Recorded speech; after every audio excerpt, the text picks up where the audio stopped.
सर्वयांगम जय श्री राम। आज काल सर्प योग के विषय में चर्चा करते हैं, जानकारी देते हैं।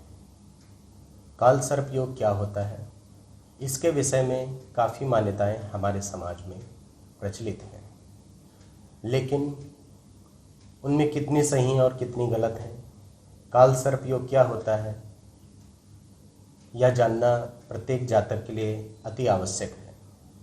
काल सर्प पूर्व जन्म के किसी जघन्य अपराध इत्यादि के फलस्वरूप आपको जन्म कुंडली में प्राप्त होता है।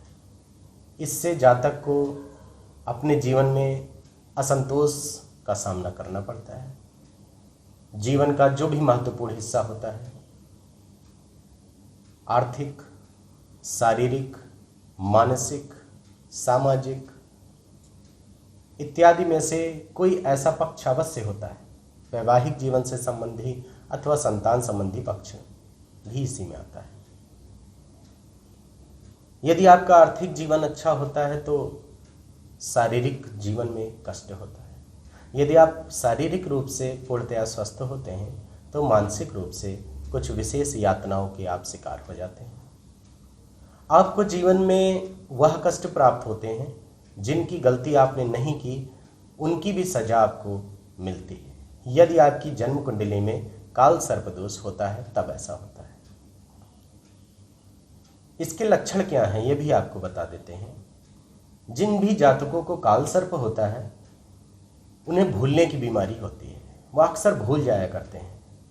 अपने घर में ताला डालते हैं, ताला डालकर थोड़ी दूर जाते हैं और फिर पुनः उन्हें ऐसा लगता है कि पता नहीं हमने अपने घर में ताला डाला या नहीं डाला। वह वापस आकर के फिर से पुनः देखते हैं और फिर पुनः जाते हैं। उनका दिमाग में इस प्रकार की प्रक्रिया होती है। इत्यादि और भी भूलने के लक्षण दिखाई पड़ते हैं। हाँ, ऐसे जातकों को स्वप्न में अक्सर सर्प दिखाई पड़ते हैं। नदी, तालाब, जलाशय इत्यादि के दर्शन होते हैं। यह भी लक्षण है। यदि आपको स्वप्न में ऐसे स्वप्न आते हैं तो आप निश्चित रूप से अपनी जन्म कुंडली एक बार अवश्य दिखाएं। कहीं आपकी जन्म कुंडली में काल सर्प दोष तो नहीं। आप मेहनत तो बहुत करते हैं, आपके अंदर योग्यताएं भी मौजूद हैं, परंतु इन सब के बावजूद आपको सफलता नहीं मिल पा रही है। हो सकता है कि आपने अपनी जन्म कुंडली का विवेचन न कराया हो और वह कष्ट जो आपको मिल रहे हैं, वह यातनाएं जो आपको मिल रही, वह असफलताएं जो आप झेल रहे हैं लगातार, उनसे मुक्ति का उपाय हमारे शास्त्रों में विदित है। हमारे महान ऋषियों ने उनके विषय में हमें बता रखा है।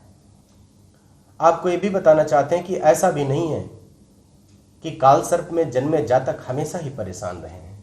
काल सर्प कई प्रकार का होता है। उसमें कुछ ऐसे काल सर्प योग भी होते हैं जिनसे आप जीवन में आमूल चूल उन्नति पा सकते हैं। हम आपको बताना चाहेंगे पंडित जवाहरलाल नेहरू, मोरारजी देसाई, श्री चंद्रशेखर जी, इन सभी की जन्म कुंडली में काल सर्प योग था और इसके बावजूद वह प्रधानमंत्री जैसे महत्वपूर्ण पद पर पहुंचे।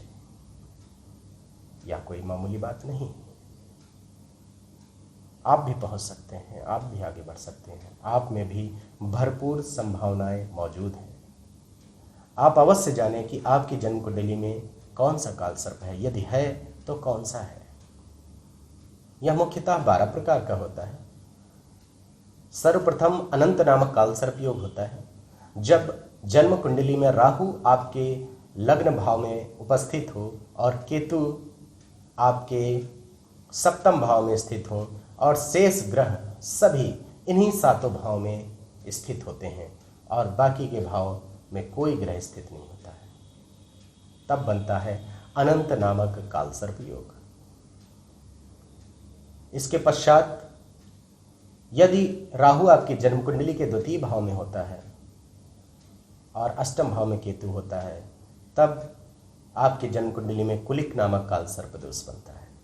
और इसी प्रकार इसी क्रम से वासुकी, शंखपाल, पद्य, महापद्य, तक्षक, करकोटक, शंखचूड़, घातक, विषधर एवं शेषनाग, यह मुख्य काल सर्प दोष बनते जाते हैं और आपको उसी के अनुरूप जीवन में फल, कष्ट, सफलता असफलता इत्यादि प्राप्त होते जाते हैं। अपनी जन्म कुंडली में यदि ऐसा कुछ है तो निश्चित रूप से जाने कि कौन सा काल सर्प है। सबके उपाय अलग अलग होते हैं और सबके फल भी अलग अलग होते हैं। सावन मास में शिव जी की आराधना पूजा का बहुत ही विशेष महत्व है और यह तो सर्वविदित है, इसमें ज़्यादा हमें बताने की आवश्यकता भी नहीं है।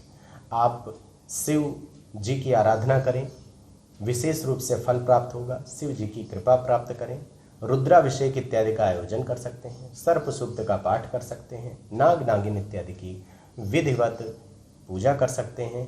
इस प्रकार सैकड़ों प्रकार से, कई प्रकार से कुंडलियों में कई योग होते हैं, उनके अनुसार ही उसके उपाय होते हैं। आप उपाय करें, शिव जी की आराधना करें, जीवन में आगे बढ़ें, खूब तरक्की करें, खुशहाल रहें। जय सूर्यांगम, जय श्री राम।